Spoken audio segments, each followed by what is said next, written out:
మరి వందల జనం వచ్చారు. మరి లైన్ చూడండి ఎట్టున్నాను. ఇప్పుడు 2 లైన్లు అయిపోయింది, ఖాళీ అయ్యింది భోజనాలు. మళ్ళీ 2 లైన్లు అండి అని రామారావు కుటుంబం కానీ చంద్రబాబు అన్న కుటుంబం కానీ చల్లగా ఉండాలండి ఎంతగా భోజనాలు పెట్టినందుకు. మరి ఇంతమందికి భోజనాలు పెట్టేస్తున్నారు. చాలా ఖర్చు ఉంటుంది. మరి బిర్యానీ పెట్టారు, వైట్ అన్నం పెట్టారు, మరి గోంగూర చట్నీ, మరి సాంబారు, పెరుగు, తర్వాత కుర్మా కూర ఒకటి, బంగాళదుంపదండి. ఇంతమందికి పెట్టేస్తున్నారు కాబట్టి వాళ్ళ కుటుంబాలు చల్లగా ఉండాలండి. చాలా చేస్తున్నాడు చంద్రబాబు అన్నయ్య, లోకేష్ బాబు, మరి పవన్ కళ్యాణ్ బాగానే. ఇదిగో బయటకు వచ్చేసానండి నేను. ఎక్కడ కుర్చీలు అందరూ కూర్చుంటారండి.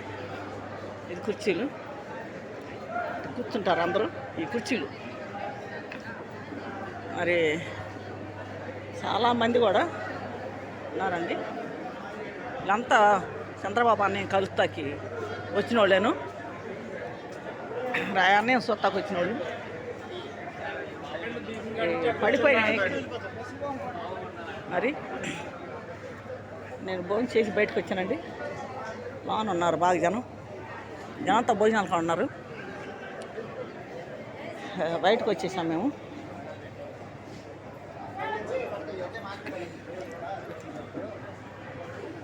ఇదంతా బయటికి వెళ్ళే దారి. మరి ఆ చంద్రబాబు అన్నయ్య 3ంటికి వస్తాడంట. మరి 3ంటికి వస్తాడంట.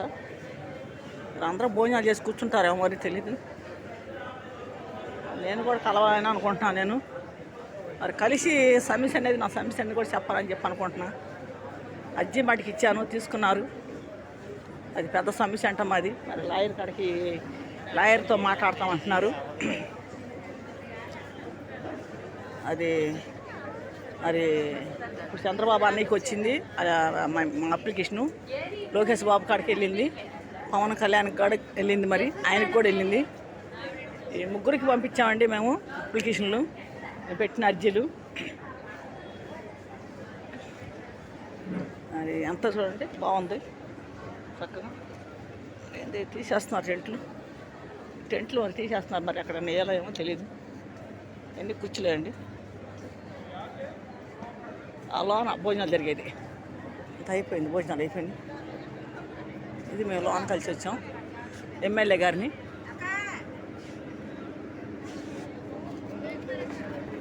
ఇక్కడంతా ఆడవాళ్ళు కూర్చుంటున్నారు. బాగుంది, పట్టణంలో బాగుంది.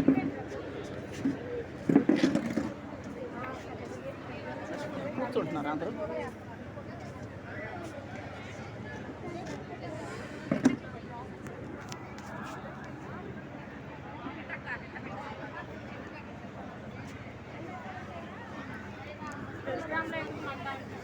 ఆయన ఎమ్మెల్యే గారు, ఆయన చంద్రబాబు అన్నయ్యతో ఉన్నటువంటి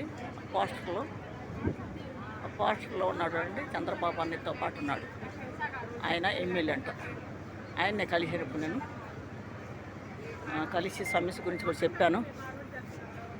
మరి ఇచ్చాను, అర్జీ కూడా ఇచ్చినాను, తీసుకున్నారు. మరి అన్నయ్యని కలుద్దాను అన్నాను. అందరూ ఉన్నారు కాబట్టి 3ంటికి వస్తాడంట చంద్రబాబు అన్నయ్య. మరి వస్తే ఆయన కలిసే అవకాశం ఉంటుందని చెప్పి ఉన్నాను నేను. వికలాంగులు కూడా చాలామంది వచ్చారండి. వాళ్ళు కూడా దగ్గర 100 మంది దాకా వచ్చారు. వాళ్ళు సమస్యలు కూడా చెప్పుకోవటానికి వచ్చిన్నారు. చాలా దూరం నుంచి వచ్చినారండి. చాలా దూరం నుంచి వచ్చినారు. తిరుపతి నుంచి కూడా వచ్చినారంట. తిరుపతి నుంచి ఇటు మొత్తం కాకినాడ, ఇటు కడప సైడు, చాలా ఊర్లు అండి. నాకు తెలియదండి ఊర్ల పేర్లు. చాలా దూరం నుంచి వచ్చేస్తున్నారు చాలామంది జనం. మొత్తం జనం తిరణాలు అసలు బాగున్నారు. ఇక్కడ వారానికి ఒకసారి జరుగుతుందంటే అన్నయ్యది మీటింగ్. ఇక్కడ ఆయన కలవటం జనాల్ని వారానికి ఒకసారి. ఉదయం పూట వచ్చిన వాళ్ళు, దూరం నుంచి వచ్చిన వాళ్ళు ఇక్కడ మధ్యాహ్నం భోజనం ఉంటున్నాయి. మరి అన్నయ్య మటుకు 3ంటికి వస్తాడంట. అందరితో మాట్లాడుతున్నాడంట, అందరితో కలిసి బాగానే మాట్లాడుతున్నాడంట అన్నయ్య, చంద్రబాబు అన్నయ్య. నేను కూడా వచ్చినాను కదా కలిసి. మరి నేను కూడా కలిసి చూడాలి, మరి అన్నయ్యతో మాట్లాడాలి. అంటే అంతకుముందే 2 సార్లు నేను మాట్లాడున్నాను అన్నయ్యతోటి. మళ్ళీ ఇది 3వసారి అన్నయ్యతో మాట్లాడతాం. లోకేష్ బాబు మటుకి 6 సార్లు మాట్లాడాను. 6 సార్లు కలిసి 6 సార్లు నేను ఇప్పుడు లోకేష్ బాబుతో నేను కలిసి మాట్లాడటం. చంద్రబాబు అనేది అంతకుముందు 2 సార్లు మాట్లాడాను, ఇప్పుడు మాట్లాడితే 3సారి మరి వచ్చిన్నాను. పవన్ కళ్యాణ్ వెళ్ళాం కానీ పవన్ కళ్యాణ్ కలవలేదు, ఉన్నాడు కానీ కలవలేదు ఆయన. అంటే ఆ రోజు జనం బాగున్నారని 300 జనం ఉన్నారని ఆయన మరి బయటికి రాలేదు, ఆయన నాన్న ఉండిపోయాడు. ఇప్పుడు ఇక్కడ మటుకి 1000 పైన వచ్చారు జనం, 1000 పైన ఉన్నారు ఇక్కడ జనాల మటుకి ఫుల్గా ఉన్నారు. భోజనాలు మటుకు బాగా జరుగుతున్నాయి, తిన్నంత పెడుతున్నారు, భోజనానికి ఇబ్బంది లేదండి, బాగానే చూస్తున్నారు అంతా.